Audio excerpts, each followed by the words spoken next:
Bismillahirrahmanirrahim. Assalamualaikum dan salam sejahtera. Selamat datang ke channel Cikgu Duan. Bagi yang pertama kali masuk ke channel Cikgu, jangan lupa like, share dan subscribe dan tekan butang lonceng di bawah.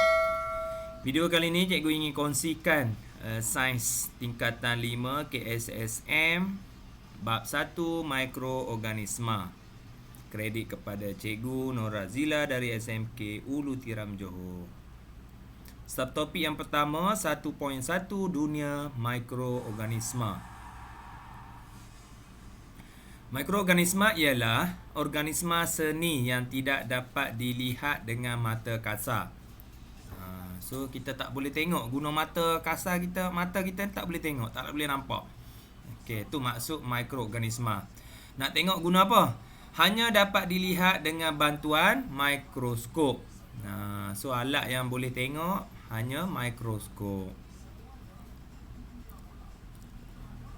Flora norma merupakan mikroorganisma yang ditemukan pada organisma termasuklah manusia dan haiwan dan tidak menyebabkan penyakit.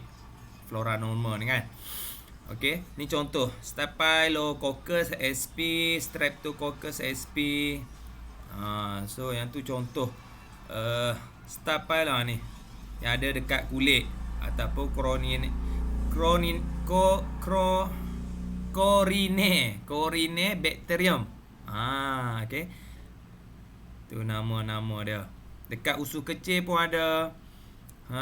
Escherichia coli, Streptococcus, Lactobacillus. So semua ni bermanfaat dekat kita. Dekat uretra pun ada Corynebacterium, Staphylococcus sp. Apa kepentingan dia? Bersaing dengan patogen, mendapatkan nutrien dan menghalang pembentukan koloni patogen.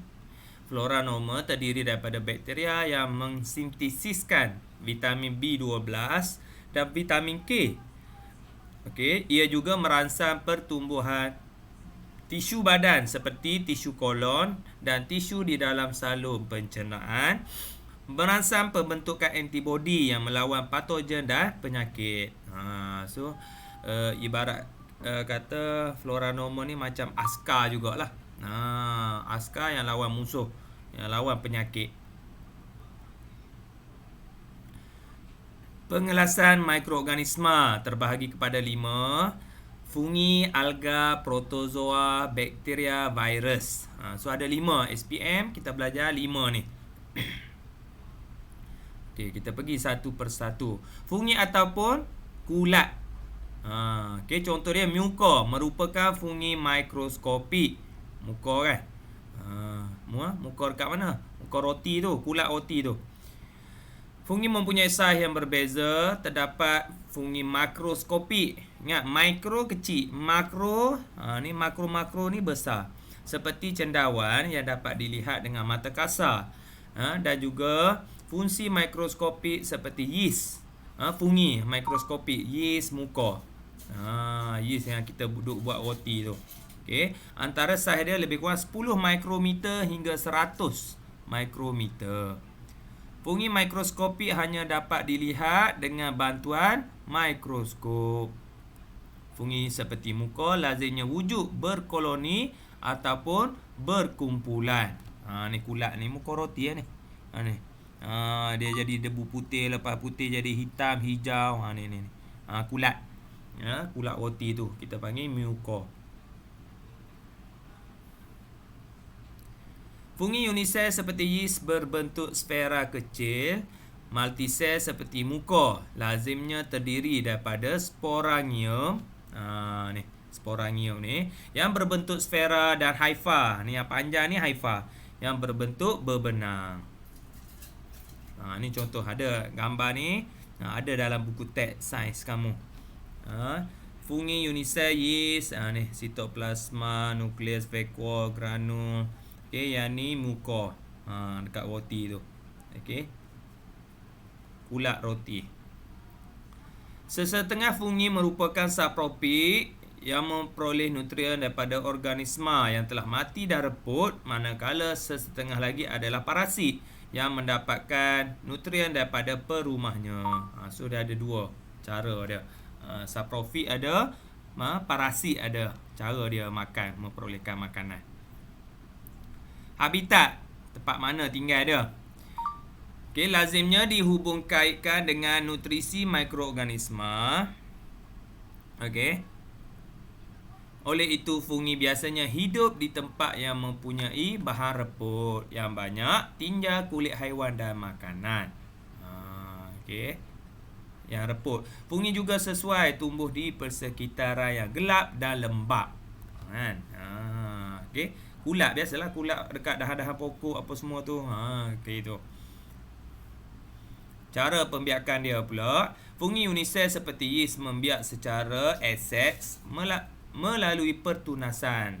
Mula-mula seketui benjol, lepas tu makin lama makin banyak, makin lama makin banyak. Lepas tu dia berpisah. Jadi diri sendiri. So ini adalah kaedah pertunasan. Okey, yeast unisel. Multisel seperti muka membiak secara asexual melalui pembentukan spora atau membiak secara seks melalui konjugasi. Okey. Ini contoh untuk multisel. Spora merupakan sel mikroskopik yang dibebaskan oleh sporanium. Apabila spora yang sangat halus dan ringan dibawa oleh angin ke persekitaran yang sesuai, spora tersebut akan bercambah tanpa persenyawaan. Dalam proses konjugasi pula, pertemuan haifa berlaku, gamet dihasilkan dan persenyawaan gamet menghasilkan muka yang baru. So dia ada dua kat sini. Pembentukan spora satu lagi konjugasi. Okey. Dua cara dia membiak.